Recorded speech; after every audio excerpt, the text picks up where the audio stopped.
Dr. Dan. Hitting the button.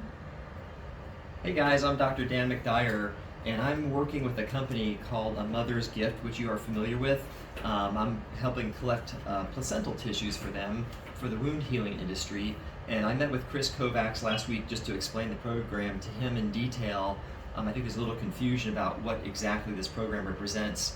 So I wanted to go through the tissue procurement kit for you and tell you a little bit about the program. The program, A Mother's Gift, is just gathering placental tissues, particularly the amniotic and chorionic sac, some chemicals from the umbilical cord, we get the umbilical cord, and then amniotic fluid sometimes during a C-section. And those tissues are being used for wound healing, research, scar reduction, a whole host of regenerative medicine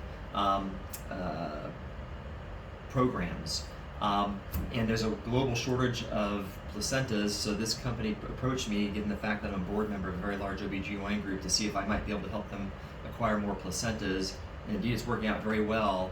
The reason I had approached the hospital regarding this program is because it would be extremely convenient for the tissue to be picked up at the hospital and shipped down to the tissue processing facility in Pompano Beach. So really all we need is a courier site, a pickup site, which I proposed as being the entry to labor and delivery, where the courier does not have to enter the secure area of labor and delivery. We can keep the box or boxes, maybe a couple a day, at labor and delivery to be handed off to the courier. The reason it's important is there's a timing aspect to this. This is like an organ, it is an organ donation basically.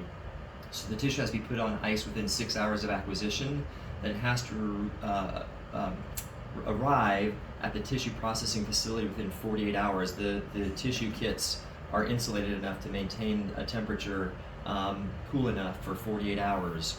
So what I've been doing is bringing it back to my office and having the courier group, Blue Street Couriers, pick it up from my office. Be much more convenient for me and my colleagues to have this done at the hospital. I think a point of confusion was that the hospital feels there might be some element of liability for them in this tissue procurement process, but that's nowhere near anything accurate, unfortunately. You have a misunderstanding there, which I'm going to hopefully clarify for you. I guess you can think of this being similar to a blood donation. The patients during their prenatal care are made aware of the program, and rather than having their placenta thrown away, they volunteer to donate their placenta to the program. Once the tissue is acquired, the patient, the hospital, nobody has any personal interest in it whatsoever. It goes to the tissue processing facility, where it's placed into patches and other solutions, and then it's used in the wound healing industry primarily.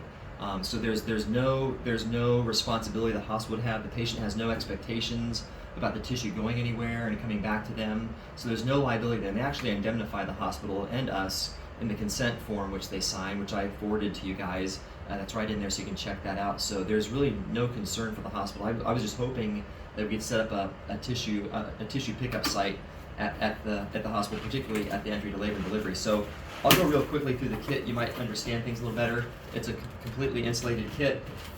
We have these. I keep these in my office. I'll probably keep some in my locker in labor and delivery also once we get everything all set up. I'll show you the contents of the tissue kit. There are a few tubes of blood. We acquire blood from the patient to run by a third party some tests for infectious diseases. There are culture tubes to culture both the umbilical cord and the amniotic and chorionic membrane. Those are required in labor and delivery or after the delivery. These are the tissue kits, or the jars that the tissue is submitted in. They're filled with saline, and then there's an identification code that's placed on each one of those. I'm just getting all the contents of the tissue kit out for you. It's all self-contained. Everything's provided for us providers.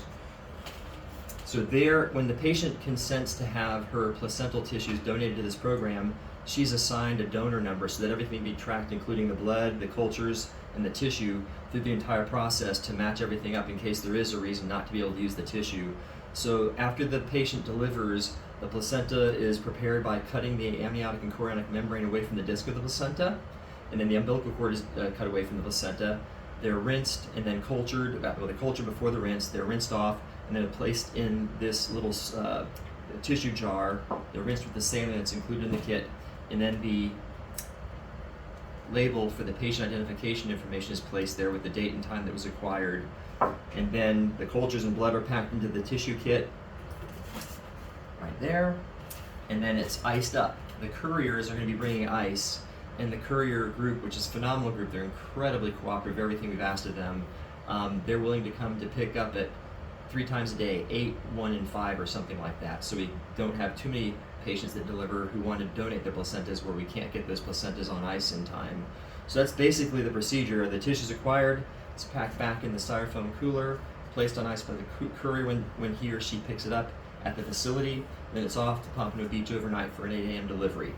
So that's pretty much the entire process. Like I said, it's analogous to a blood donation.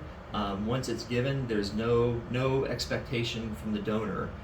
That's put into a system where it's prepared and then sent out into the medical distribution arena. So I've been very pleased with participating with this group. They're highly professional. They're actually the pioneers in the industry. So I think we're going to have a call with you here in the next week or two to go through this in more detail. So hopefully we can get this set up at the hospital real soon for the pickup site. So thanks for listening, and I look forward to speaking to you.